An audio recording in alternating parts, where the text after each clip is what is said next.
From Wana Brands, welcome to Enhance Your Life.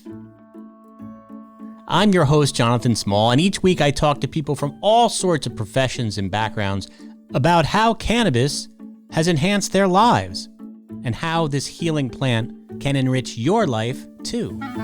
Hey everybody, welcome to the Enhance Your Life podcast.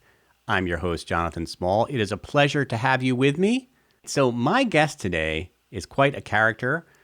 Her name is Mary J. White, and Mary J.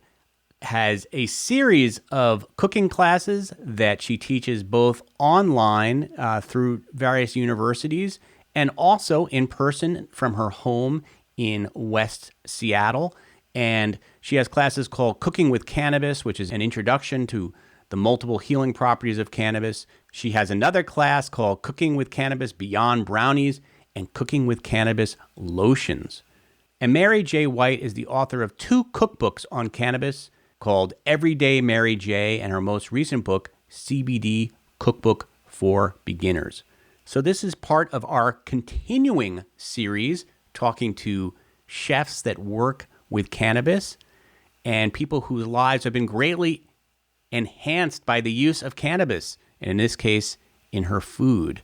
And you will hear Mary's really interesting story about how cannabis really saved her life. So just a little warning before we start.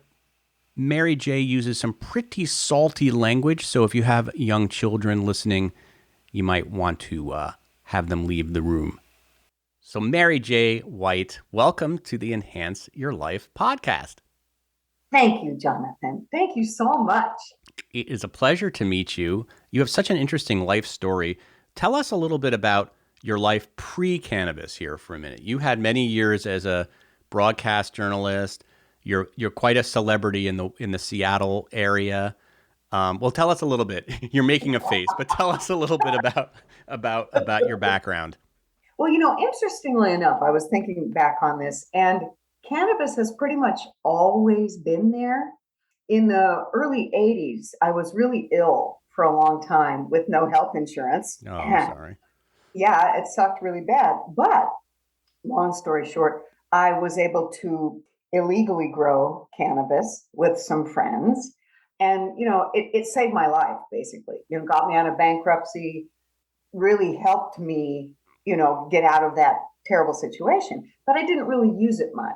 Now, how did you, first of all, tell us, I'm happy to hear you're okay now, but you were ill. How were you ill, if you don't mind me asking? Oh, honey, I have no internal organs. Whoa. No, I had to have a bunch of intestines removed. And oh, my goodness. And this is all without insurance and everything. Well, it was terrible. Oh, my goodness. And then you use cannabis to help you manage the pain? Well, actually, no. Back in the 80s, I didn't even understand about the medical part. It was more a financial thing to help me, get out of this big mess. So you were selling weed to people. You were growing it and selling it to people. Actually, I wasn't selling it. I was part of this is so illegal. Okay. But it's okay. It's legal now. I know, yeah. But the guy that I knew had 5 grow houses. And so I'm there with my, 4 and 5-year-old kids and living in this house, and the whole basement was tricked out. They had air purifying systems and they stole electricity. So I just was the caretaker of all the ladies, right? And they would come once a month and just haul pounds out of the basement. Wow. And that's how you made money at that time. Yeah. So I didn't sell it, but I also didn't know it was medicine. I just thought, you get high and, you get horny and that's fun. Anyway, but then right after that, I accidentally got into radio. That was 1985.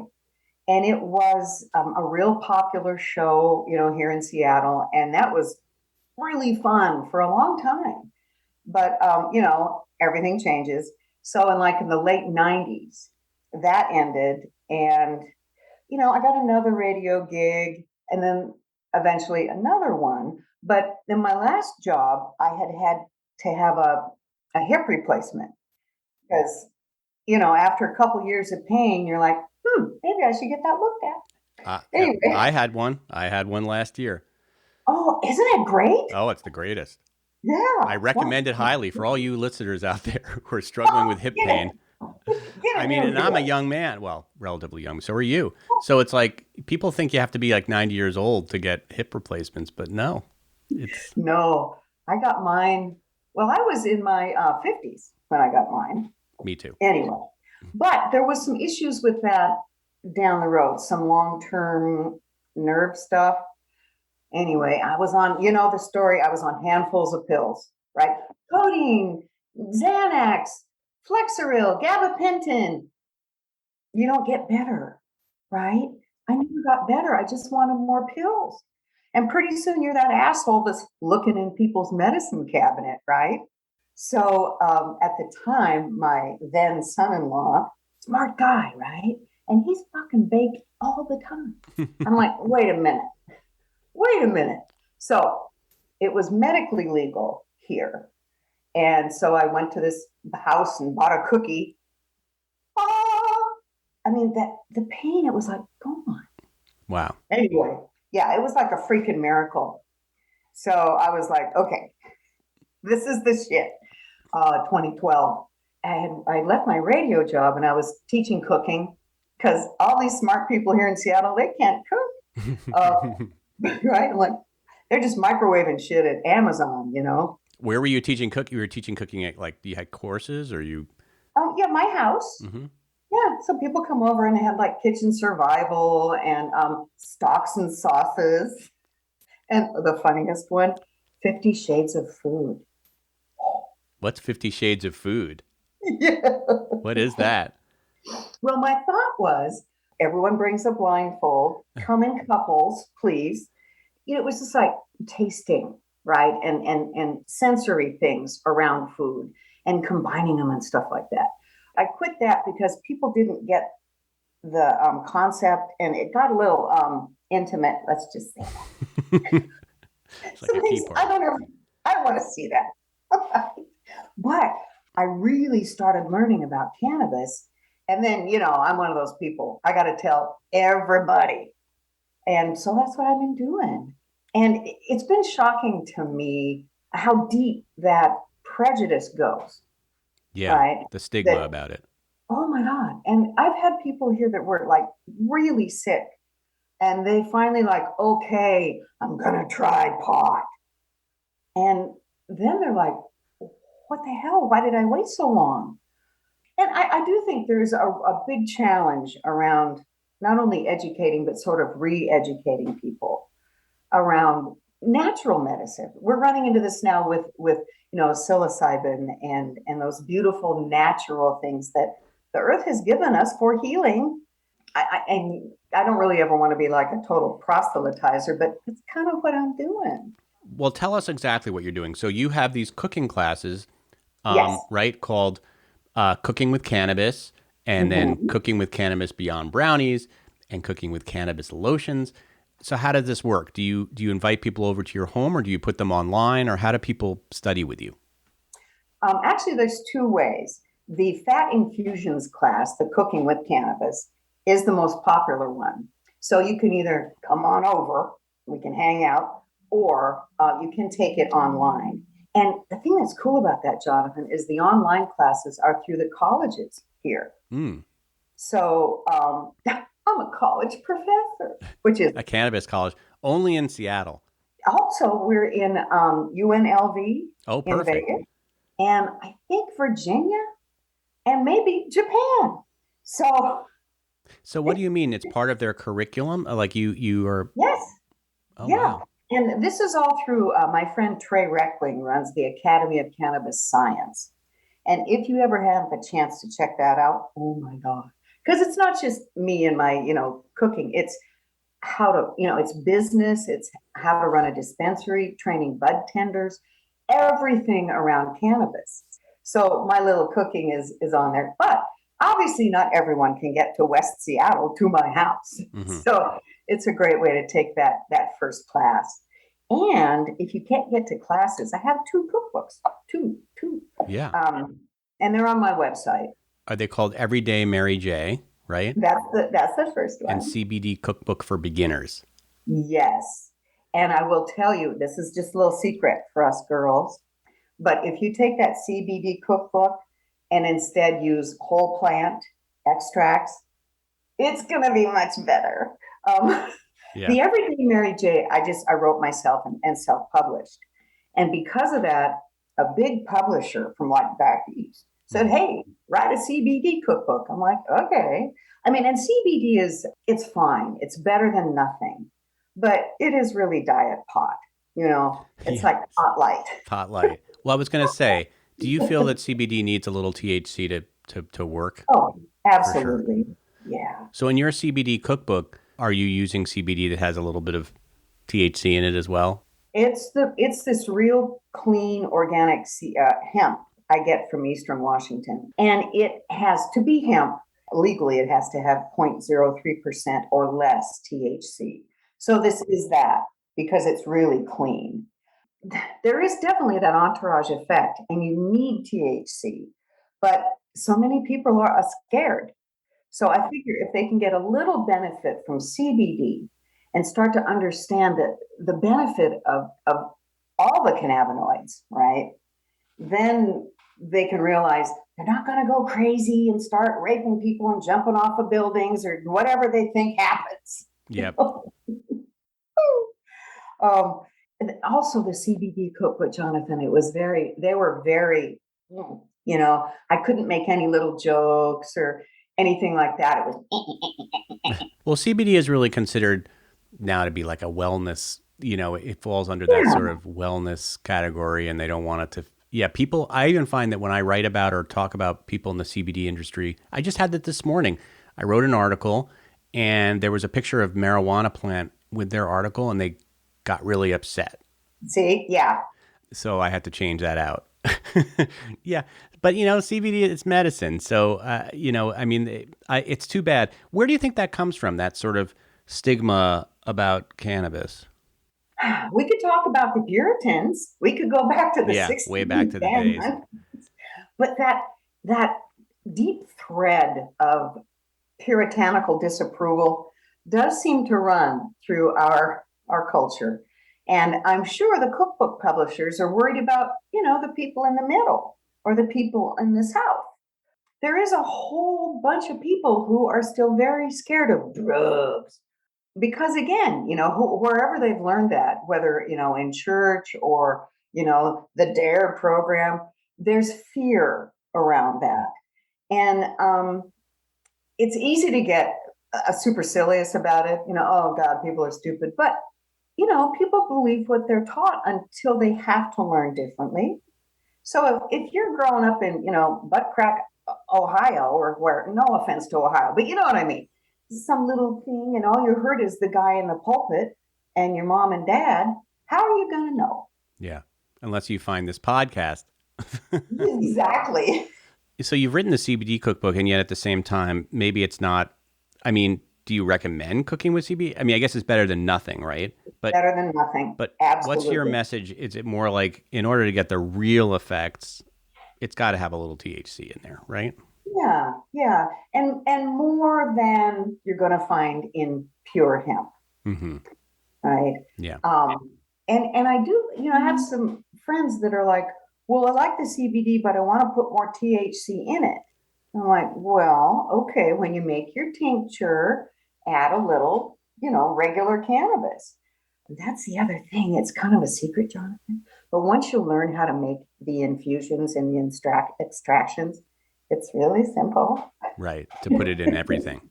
Yeah, yeah. Though one thing I really try and talk to people about, because there is that tendency to put it in everything. I mean, when I was curry, meatloaf, cornbread, wahoo! But if you are eating that to get high, you usually have to eat way too much.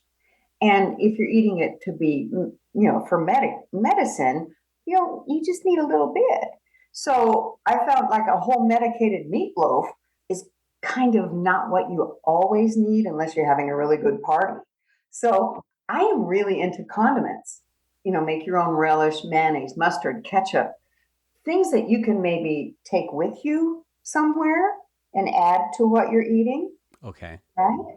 or perhaps you're flying somewhere and you need to take your medicine with you. Food is a great way to do it. Oh, don't break the law, but come on, you know, if you if you got a 6 hour flight, take some sandwiches with cannabis butter. You'll feel better. Mm. Oh, that's interesting. So what are the condiments you're talking about? You mentioned relish, butter. What other recipes do you have?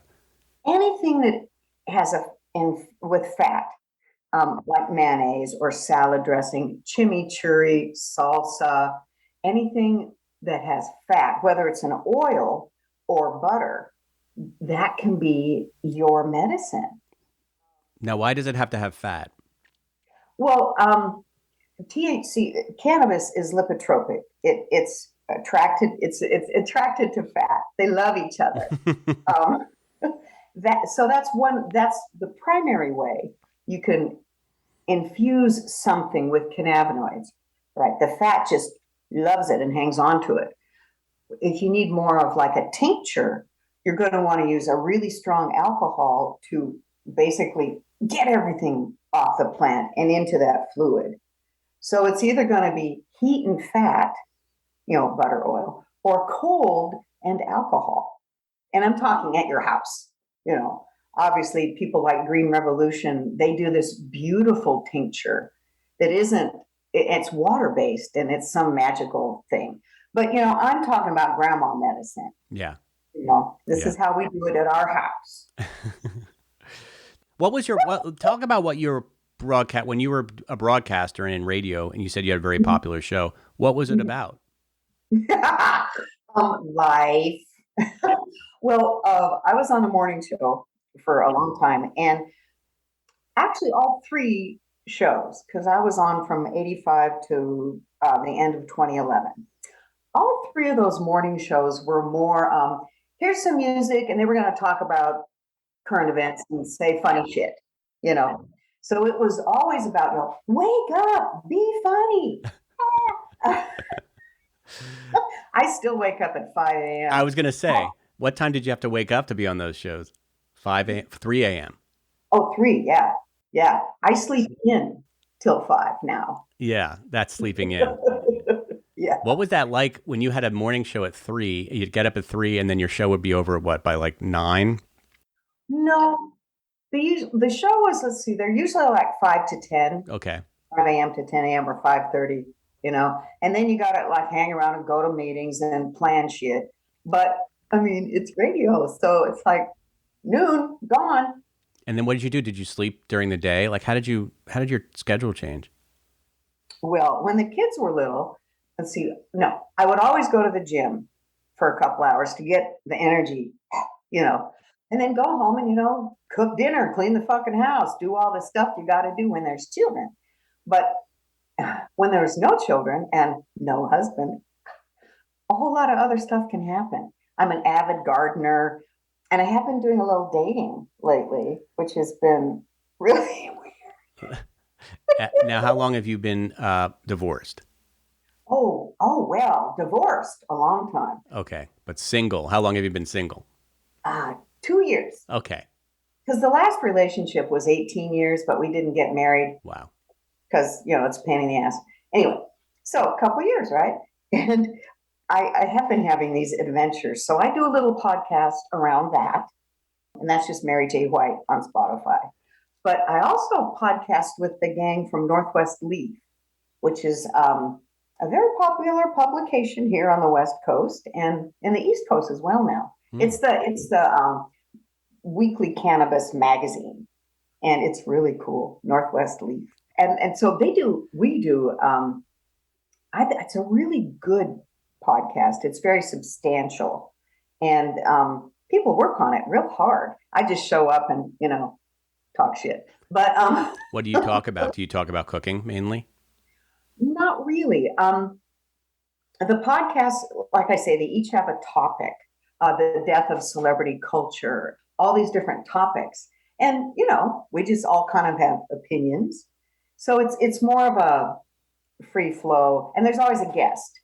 So there's always somebody to talk about copyrights or, all the things. But There's is so it many. about cannabis? Specific, the Northwest Leaf must be about cannabis Yeah, always. Yeah, yeah. But it's really wide ranging. It's been really fun that to be a sounds part great. of it. Yeah. Yeah, it's cool. It's cool. So your life is totally different now. I mean, you like you said, cannabis has always been part of your life, but now it's not, it's beyond just a personal passion of yours. It's how you make money as well, right? Yeah, only not so much last year.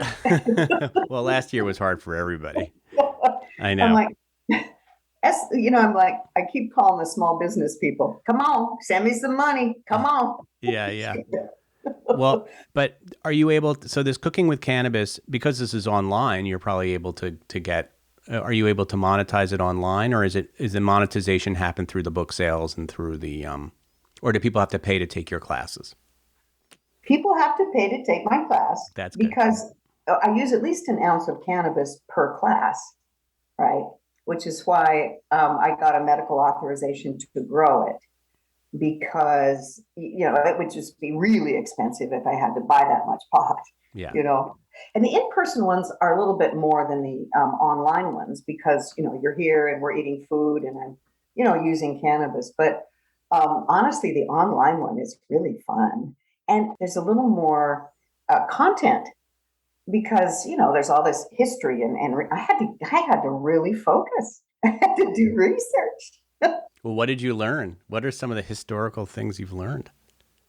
Well, I had no idea, for example, that I knew it'd been around. I had no idea that it had been around since forever. Hmm. And that there are back to the 1000s, there's, evidence of cannabis use. It's always been this beautiful medicine. Always, always, always. Even like in the 1800s, you could buy awesome cough syrup, right? Yeah. Cannabis, morphine, Right. never cough again. But just just coming back to learning how to really take care of yourself. Because I'll tell you, a couple years ago, three, four, well, I was on a cane, like which is not that sexy, right? And it was like, oh, I can't go hiking. You get this mindset when you're in pain, and not only is it depressing, but it's almost it feeds on itself. Hmm. So to be able to walk fast and no cane, and I've recently gone back to the gymnasium. It's wonderful, and I'm almost 69 years old. Wow. Yeah, I'm telling you, dude, cannabis is the shit. Now, who are your students? Well, especially the ones who come to see you. Are they just everybody? Do you mainly have older people coming? Do you mainly have people who are using it for medicinal purposes? People who just want a good flavor? Tell me what is it? Who are these people? Yes, Yes to all of, yes to all of the above. yes. I'll tell you though, that is a good question because originally it was kind of two types of people. It was our hippie brothers and sisters Mm-hmm. who have come out of the woods Yeah. and Embrace. Yes. right. And then it was surprisingly a lot in the beginning, quite a few older folks because I think, well, I smoked cannabis when I was, 16. Oh, this is fun, but, it's better than drinking. Cool. But I think a lot of people in that older demographic aren't as scared of pot because, it was at high school and college and that kind of thing. Now, it's an interesting combination of people who really want medicine and people who know about the medicine and want to know how to make good food with cannabis in it. Because I think we've all had the experience where you're like, oh, I'll just pour some pot in this brownie mix. Tastes terrible. Yeah. Yeah, and you can't measure your dose. You don't know what the hell's going on. And earlier we had spoken about, adding cannabis to food, but you can't just blithely put 3 tablespoons of green butter in something. So there is, for me anyway, when I'm developing a recipe, I'm really aware of the flavor profile because cannabis has that really earthy chlorophyll taste. Some people like it. I don't like it. So there's been a lot of, you have to really learn about well, does lemon help or do I need more chocolate? Or so that's the fun part of it. That's the cooking part. Yeah. Yeah. I love So, it. But you mentioned your Mary J. White podcast. You talk a lot about being sexually active at 69, right? I mean, you said these words. What is cannabis? What role does that play? Does cannabis kind of a downer for sexual relations, or can it enhance one's sex life? Do you think? Thumbs up. okay, but I'll tell you, I can't believe I'm just telling you all these things. But I have that effect on people. No, thank you for being open to me. what I found, Jonathan, because initially when I was just going on a date, I said, oh, meeting people, whatever. I learned through trial and error not to be heavily medicated when meeting people. Because for me, I'm sure this is different for people, but for me, when I'm ingesting cannabis, I'm just like wide open, full of no boundaries. Yeah. Which isn't always the best thing. Well, especially when you're meeting somebody for the first time, maybe. Yeah. Yeah. I mean, I'll tell you, I had a really odd experience with a gentleman earlier this year. And we had community, and you don't just meet people. You got to text for a couple of weeks. You got to see their COVID status. You got to make sure they've been vaccinated. Yeah. Right. Right. I want to see your vaccination card before. That's right, baby. Yeah. Show me your card. Mm-hmm. Show me your card. Uh-huh. So that all happened. So we're like, okay, we're good right now. Don't see any people. I'll see you in the morning. Mm-hmm. Okay. So we did that. And I'm hanging out with this guy, and he's nice, and we're chatting, and I'm enjoying a little.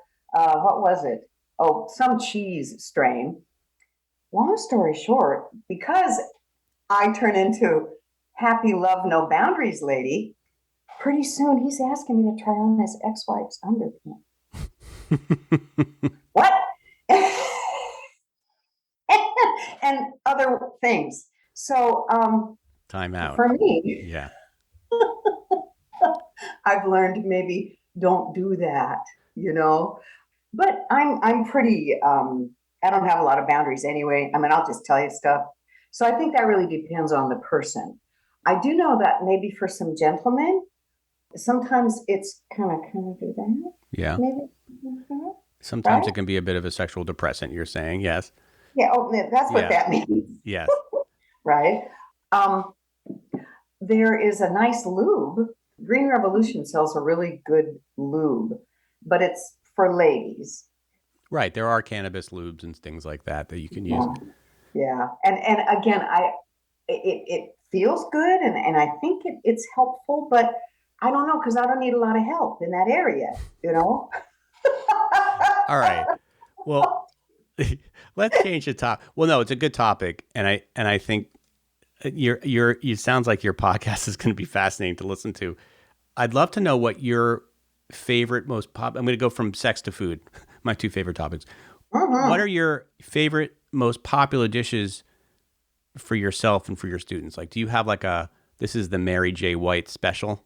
Well, and the challenge with teaching people cooking is keeping it really fresh because they haven't tried these recipes before. I've tried them 800 damn times, Mm-hmm. Yeah. But I think the most popular would be my chocolate olive oil cake. So delicious.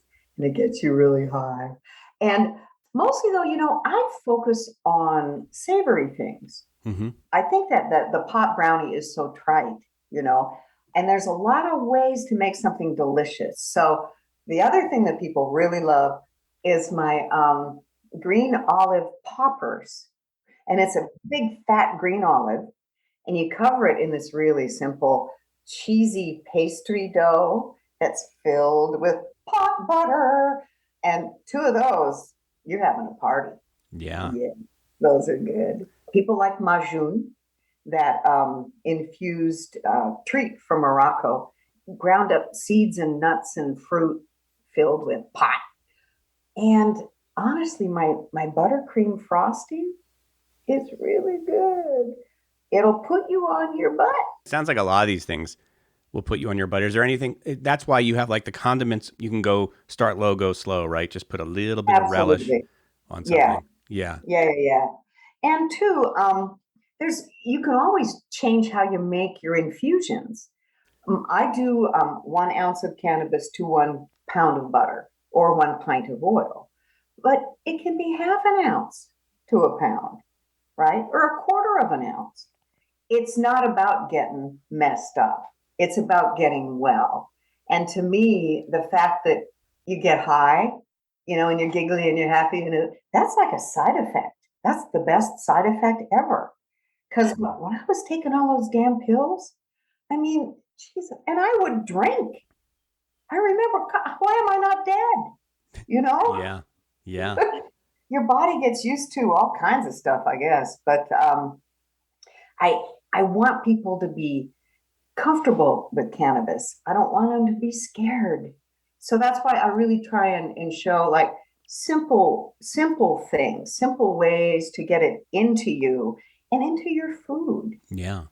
It doesn't have to be this big thing, Yep. I love that. All right. Well, if people want to find out more about you and what you do, what's the best way to find you? I'm everywhere. But the website is maryjwhite.com. And on the website, you can get to my Instagram, my YouTube. Oh, God, the YouTube. There's some good stuff on the YouTube. Now, is that also under Mary J. White YouTube channel? I think it's Maary. No, it is. It's Mary J. White. Yeah, it is. Okay. Instagram is. They're all on there. and you can sign up for your cooking classes there on that website. On my website, yeah. And you can buy my books, and we could become new best friends. It's all right there. I love it. And then there's your podcast as well. Well, Mary J. By the way, is that J really a real? Because I know Mary J. is that really your middle initial? Oh wow! See, it was meant to be. It was meant to be. I know. It was fate. Yep. Well, Mary J. White, it's been a pleasure to talk to you. You're a lot of fun, and best of luck with your cooking endeavors. I think I'm going to take one of your classes. I would love it. That sounds really interesting. Come to my house. Next time I'm up in Seattle. Okay. For sure. Okay, but West Seattle. Yeah, okay. But I'll come to your house virtually. Okay. Okay. Cool. Yeah. Really, Jonathan, thank you for getting to talk. I love it. Oh my goodness, it was great to have you. Enhance Your Life is brought to you by Wana, the #1 infused product in the U.S. Wana's entire process is designed to deliver the same great experience time after time. They have spent years fine-tuning their recipes so that their products are delicious, consistent, and potent. For more information, check out wanawellness.com. That's Wana, W-A-N-A, wellness.com.